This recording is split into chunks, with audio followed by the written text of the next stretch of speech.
नमस्कार प्यारे विद्यार्थियों, हिंदी की ऑनलाइन क्लास में आज हम आपकी पाठ्य पुस्तक क्षितिज के 5वें अध्याय का अध्ययन करेंगे और इसमें सूर्यकांत त्रिपाठी निराला जी द्वारा रचित कविताएं दी गई हैं। सूर्यकांत त्रिपाठी निराला का पहले हम कवि परिचय और साहित्य परिचय प्राप्त करते हैं बच्चों। तो सूर्यकांत त्रिपाठी निराला जो है ये छायावाद के प्रमुख कवि माने जाते हैं। छायावाद के जो 4 प्रमुख कवि हैं, प्रसाद पंत, महादेवी वर्मा और सूर्यकांत त्रिपाठी निराला, तो ये इनके आधार स्तंभ माने जाते हैं। इन्होंने प्रतिवादी साहित्य भी लिखा, पर मुख्य रूप से इन्हें छायावादी कवि के रूप में जाना जाता है। इनके जन्म के बारे में अगर बात करें बच्चों, तो इनका जन्म जो है 1899 पश्चिम बंगाल में हुआ था। पश्चिमी बंगाल में महिषादल रियासत है और महिषादल रियासत के मेदिनीपुर नामक स्थान पर इनका जन्म हुआ था। इनके पिता जो है आजीविका के लिए, रोजगार के लिए महिषादल आए थे और वहीं इनकी प्रारंभिक पढ़ाई भी पूर्ण हुई थी महिषादल में। औपचारिक शिक्षा इन्होंने यानी विद्यालय जाकर के जो इन्होंने पढ़ाई की थी वो 9वीं तक की पढ़ाई की थी और बांग्ला भाषा का इन्होंने अध्ययन किया था। तो महिषादल में 9वीं तक की औपचारिक शिक्षा प्राप्त करने के बाद इन्होंने स्वयं में घर पर रह करके ही हिंदी, बांग्ला, मराठी और अंग्रेजी भाषाओं का अध्ययन किया। इनके पिता की अगर बात करें तो इनके पिता का नाम था राम सहाय त्रिपाठी और राम सहाय त्रिपाठी इनके पिता जो हैं वो अपने रोजगार के लिए महिषादल में स्थापित हुए थे। इसके बाद इन्होंने अपना अध्ययन घर पर रहकर जब करना 9वीं के बाद चालू किया तो 2 मुख्य पत्रिकाएं उस समय प्रकाशित हो चुकी थी, सरस्वती और मर्यादा। और उन्हीं पत्रिकाओं की जो पुरानी प्रतियां थी उन पत्रिकाओं का घर पर ये अध्ययन किया करते थे और उसी माध्यम से इन्होंने हिंदी भाषा का बहुत ही अच्छा ज्ञान प्राप्त कर लिया था। 16 वर्ष की आयु में इनका विवाह कर दिया गया था। नाम था इनकी पत्नी का मनोहरा देवी। तो मनोहरा देवी जो है वो बहुत ही धर्मपरायण महिला थी और संस्कृत सुसंस्कारों से युक्त थी, साथ ही साहित्य के प्रति भी इनकी रुचि थी। तो मनोहरा देवी ने इन्हें प्रेरित किया था लिखने के लिए कि ये कुछ न कुछ लिखा करें या साहित्य का अध्ययन करें और उन्हीं की प्रेरणा से इन्होंने लिखना शुरू किया था। इन्होंने हिंदी भाषा के साथ साथ बांग्ला और अंग्रेजी में भी इनकी अच्छी पकड़ थी। तो इन्होंने न केवल काव्य रचना की बल्कि गद्य साहित्य भी प्रचुर मात्रा में लिखा था।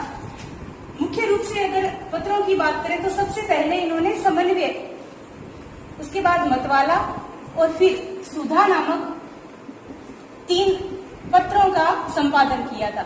उस समय जो समाचार पत्र प्रकाशित होते थे, समन्वय, मतवाला और सुधा, इन तीनों का संपादक रहे थे कौन? सूर्यकांत त्रिपाठी निराला जो है संपादन कार्य इन्होंने किया था। तो अब इनकी साहित्यिक रचनाओं की अगर बच्चों बात करें तो जैसा अभी आपको बताया कि न केवल काव्य में यानी पद्य साहित्य में, इन्होंने गद्य साहित्य में भी भरपूर साहित्य रचना की थी। काव्य संग्रह की बात करें तो अणिमा है, अपरा है, अनामिका है, परिमल है, नए पट्टे हैं, बेला है, तुलसीदास, कुकुरमुता, ये इनकी प्रमुख काव्य कृतियां हैं यानी इनकी रचनाएं हैं जिसके अंदर इनकी कविताओं का संग्रह किया गया है। ऐसे ही उपन्यास में अलका, अप्सरा, निरुपमा और प्रभावती जो है इनके प्रमुख उपन्यास माने जाते हैं। इसके अलावा कहानी संग्रह में सुकुल की बीवी, लिली, चातुर्य चमार, ये इनके प्रमुख क्या है? कहानी संग्रह है। इनकी कहानियां इनमें चित्रित हैं। रेखा चित्र भी इन्होंने लिखा। कुली भाट और बिल्लेसुर बकरिया इनके प्रमुख रेखा चित्र हैं। निबंध संग्रह की अगर बात करें तो 3 प्रमुख निबंध संग्रह हैं इनके, प्रबंध प्रतिमा, प्रबंध परिचय और प्रबंध पद्य जो है इनके प्रमुख निबंध संग्रह माने जाते हैं। आप जानते हो तुलसीदास जी द्वारा रचित जो रामचरितमानस है, इसके बहुत बड़े ये कहें कि प्रशंसक थे। तुलसीदास जी के विचारों के प्रशंसक भी थे और उनकी विचारधारा के समर्थक भी थे। तो इन्होंने रामचरितमानस जो उनकी प्रमुख कृति थी उसका खड़ी बोली हिंदी में अनुवाद किया था। हिंदी भाषा पर बहुत गहरी पकड़ थी। भाषा की अगर बात करें तो हिंदी भाषा में भी ये तत्समनिष्ठ जो भाषा है यानी संस्कृत के शब्दों का जिसमें भरपूर इस्तेमाल या प्रयोग किया जाता है, उस भाषा के ये पक्षधर थे। इसीलिए इनकी भाषा जो है कोमलकांत पदावली से युक्त है। अनेक प्रकार के अलंकार जो है इनके काव्य के अंदर प्रयुक्त होते हैं, जैसे अनुप्रास है, यमक है, उपमा है, रूपक है, वक्रोक्ति है, उदाहरण है। तो अनेक अलंकारों का इन्होंने अपनी भाषा के अंदर प्रयोग किया और शब्द शक्तियां हैं या फिर ये कहें कि काव्य के जो गुण हैं, ओज, प्रसाद और माधुर्य, तीनों गुण ही देखने को मिलते हैं। क्योंकि इनके काव्य की अगर प्रमुख विशेषताओं की अगर बात की जाए तो राष्ट्र प्रेम की भावना, नारी के सौंदर्य का चित्रण और प्रेम चित्रण दोनों ही इसमें देखने को मिलते हैं। नारी प्रेम और सौंदर्य का जो चित्रण है इनके काव्य में दिखाई देता है। ऐसे ही दलित वर्ग की जो पीड़ा है, दलित पीड़ा का वर्णन भी इनके काव्य में देखने को मिलता है। राष्ट्र उत्थान की ये बात किया करते हैं। प्रकृति चित्रण भी इनके काव्य में देखने को मिलता है, यानी प्रकृति की सुंदरता का वर्णन जो है वो भी इनके काव्य में किया गया है। तो अनेक प्रकार के गुणों से युक्त होने के कारण इनके साहित्य के अंदर ओज, प्रसाद और माधुर्य तीनों ही गुणों का समावेश हो गया है। तीनों प्रकार के गुण मिलते हैं। शब्द शक्तियां जो है, शाब्दी, आरती और व्यंजना शब्द शक्ति इनके काव्य में प्रयुक्त होती रही। इसके बाद इनके इन पत्रों के बाद अगर बात करें, मुख्य कविताओं की अगर बात करें, क्योंकि काव्य रचना इनकी प्रमुख प्रसिद्ध हुई, तो एक भिक्षुक, विधवा और तोड़ती पत्थर, ये वो कविताएं हैं जिसके अंदर इन्होंने समाज का जो दलित वर्ग है या पीड़ित वर्ग है, शोषित वर्ग है, उनका चित्रण किया है। एक क्रांतिकारी विचारधारा का दर्शन हमें इनके इन काव्यों में देखने को, इन कविताओं में देखने को मिलता है।